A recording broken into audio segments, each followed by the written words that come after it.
Маса туралы не білесіз?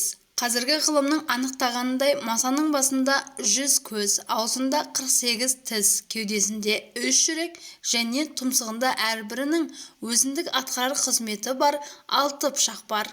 Әр екі бүйірінде 3 қанаттан. Бұған қоса, масалар инфрақызыл сәуленің қызметін атқарар жылу құрылғысымен де жабдықталған. Оның қызметі қараңғы түнде адамның терісінің түсін масаға күлгін түс қылып көрсетуінде жатыр. Бұл ма? Масалар бейне бір жансыздандыру құрылғысымен де жабдықталған. Олар бұл арқылы шаққан жерін жансыздандыра отырып, инесін адамға сездірмей кіргізе алады. Ал адамның маса шаққанда сезген аз-маз ауыртпалық ол қанды сорудың нәтижесінде туындаған нәрсе. Сонымен қатар, масалар бейне бір қан анализін талдау құрылғысымен де жабдықталған.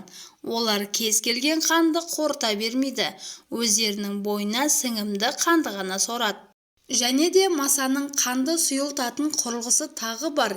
Емген қанын сұйылта отырып, өте жұқа болып келетін тұмсығынан қанның оңай өтуін қамтамасыз етеді. Сондай-ақ, масаларда таңғаларлық иіс сезу қасиеті де бар. Олар 1 километрден адамның терісінің иісін сезе алады екен. Бұлардың бәрі бізге белгілі болған қазіргі ғылымның анықтаған тұстары. Әлі де анықталмаған немесе анықталғанымен жалпы жұртқа белгісіз тұстары қаншама.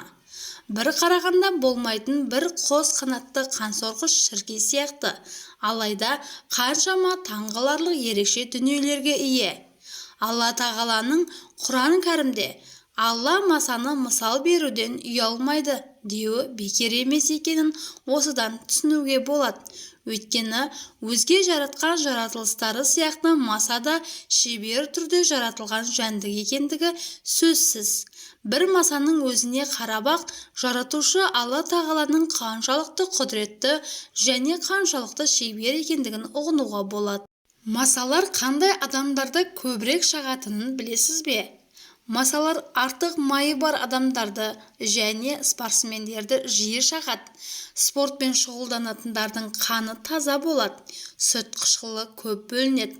Толық адамдарда да холестерин, сүт қышқылы көп болады. Жер жүзінде масаның 3000-нан астам түрі бар. Масалар ақшам уақытында, түнде ғана белсенді болады. Ал күндіз үйге өсімдіктер арасына жасырынып демалады. Күн шығып тұрғанда ояу жүргендерді басқа жан-жануарға жем болады. Масалар тұрғы жөнінен әртүрлі болады. 12,5 мм бастап 5 см-ге дейін жететін масалар да бар. Маса шақпайды, қанды сорады. Адамның денесіндегі бүкіл қанын сорып тауысу үшін 1,200,000 маса жеткілікті. Егер осындай маса бір адамға төнген жағдайда, ол шыдамай өліп кетеді. Бұл бір жағынан мүмкін емес жағдай. Бұл жәндік үшін кішкентай баланың және адамның бірінші, екінші топты қаны ең дәмді көрінеді. Масаның ұрғашысы ғана қан сорады, ал ері өсімдікпен шырынмен қоректенеді. Масаларды ашық түстен гөрі қара түс көбірек тартады. Маса әлсіз соққан самал желдің өзінде ұша алмайды. Сол себепті әрдайым жерге жақын жүруге тырысады. Қара түсті киім адамды ерекшелеп, ал ашық түс болса масаларды шатастырады. Масалар да сыраны жақсы көреді деп кім ойлаған? Алкоголь, сыра ішкен адамдар масаларға ішпейтін адамдарға қарағанда тартымды болады, дейді ғалымдар. Жүкті әйелдерді де маса өзгелерге қарағанда көбірек шағады екен. Бұл жүкті әйелдердің дене қызуы жоғары болуы және көмір қышқыл газын көбірек шығаратындығына байланысты болуы ықтимал. Достар, ал сізді маса көп шағады ма? Төменге өз пікіріңізді жаза кетіңіз.